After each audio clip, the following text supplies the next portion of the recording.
Hey everyone, this is Coach MirandaMiner and welcome to another edition of our learning series where I'm going to be teaching you anything about cryptocurrency, traders quotient, fundamentals at kung ano-ano pa. Ang topic natin today is about Solana, which is now ranking number 6. Grabe! Hoo-hoo-hoo!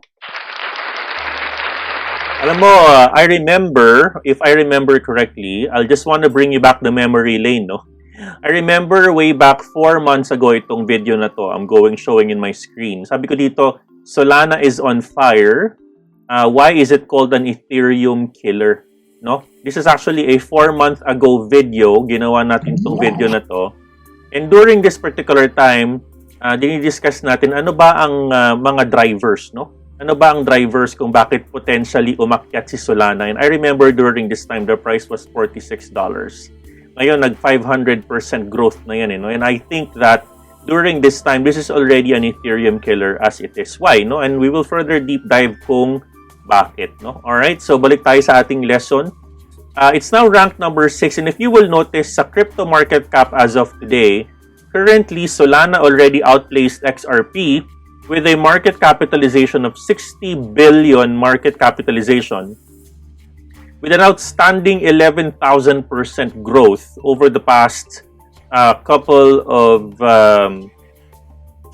months within the year. And actually, XRP medyo lumayo na, 51 billion. Ngayon, number 6. Malayo na mag-number 5 to kasi 60 billion out of 68 billion market cap. It looks like baka umabot pa to sa number 3, number 5, or number 4 kung hindi hihinto yung kanyang bullishness. No, but ano ba yung mga reasons, no? Sabi natin from a charting perspective, it is really very parabolic, no? Na parabolic meaning malapit na siyang bumaba. Kailangan mag-correct yung price niya. Kasi hindi na siya humihinto pataas, no? It's currently at 91 RSI daily and currently RSI 87 weekly. Parabolic candidate na yan. At some point this needs to mellow down a bit. But ano ba yung mga drivers niya, no? Unang-una, ang narrative kasi ng Solana is it's actually an Ethereum substitute. It's an Ethereum substitute. So this is their narrative, to be an Ethereum killer. But there are two major arguments. So number one, Ethereum gas price is really high. Number two, everything that you would like to find in Ethereum, especially with the presence of wormhole, nasa Solana na. Now, if you look at the Solana ecosystem, their narrative is mas mabilis silang mag-process. Average cost per transaction is extremely lower, no? And they have their own ecosystem that you have DeFi, you have AMMs, you know, you have your financing, you have loans, collaterals, Solana Pays, you have everything here, no? And most importantly, aside from that, you will notice that they already have their Solana art. Aside from Solana Scan, Solana Sale, meron silang tinatawag na Solana art, no?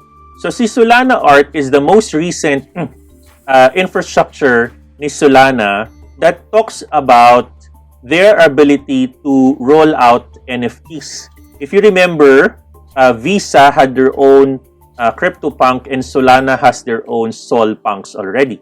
Meron silang Degen Ape Academy during the advent of yung mga sikat na apes, penguins, and mangoes. Meron na rin sila niyan. They have Solana animals. And I think this is a very whole different niche altogether. May mga kanya-kanya kasi itong mga enthusiasts, no? Which are not necessarily crypto traders or maximalists ng Bitcoin, but they just entered cryptocurrency just because of NFTs, no? So if you think about it, if you really think about it, I think, you know, from a price perspective, it's currently at 60 billion market cap. Hindi malabong mag-number 5 or mag-number 4. Basta tuloy-tuloy lang yung kanilang progress. However, I would like to warn again that this is really parabolic na. Extremely parabolic. Tataas pa to, at some point, ganyan talaga ugali niyan, it will mellow down a bit. Solana has never consolidated for a long time. Pataas siya ng pataas if you look at the daily charts. If you look at the daily charts, it never did consolidate. Like this, from an average of $1, umabot ng $55. Nag-consolidate, umabot ng 16. No? So from a retracement perspective, nag-retrace ng almost 67%. No? And of course, after the wormhole, etc., umabot ng 704% increase. No? During this time, gumawa tayo ng article for the month, during the month of April, that there's a potential for Solana. No? I think overall, bilang isang trader, what's important is you diversify your investments. No, Solana could still go even higher because I think ang iniisip ng mga traders ngayon at ng mga investors, $211 is extremely small versus $3,000 price. Ganon din yung argument ni Cardano.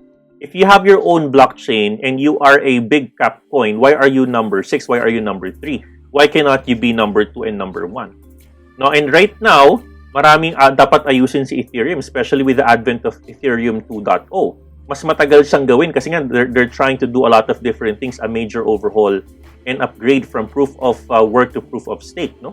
So, magandang concept, magandang model, but it takes time. If you've watched my video on ADA, sino yung mga naninira, nagpa-FUD kay ADA? Yung mga tag-Ethereum fanatics. Kumbaga, kung may Bitcoin maximalist ka, meron kang Ethereum fanatics. And of course, why are they gonna be scared? Because Cardano is number 3. Cardano is number 3. No? So, I think, good job. Congratulations to Solana. From a Solana perspective. And I think, by the way, don't forget, si Binance, meron na siyang portion to put 4 charts in one screen. And of course, tuloy-tuloy lang ang positioning natin kay Solana. For example, today we're able to earn almost $500, $153, $351, $14. I think those are really good positions to kind of squeeze the bull, no? Pero hindi ako nag-iiwan ng pera kay Solana. No? Hindi ako nag-iiwan long term. I'm just trying to squeeze the bull, enter, exit, enter, exit. At the end of the day, ayaw mo maipit dyan, no? Because if it goes down significantly, then masa-stuck lang yung pera mo. No? At some point, I'm thankful na rin kay Solana because we're able to earn a lot from Solana way back when it was actually around $70, etc.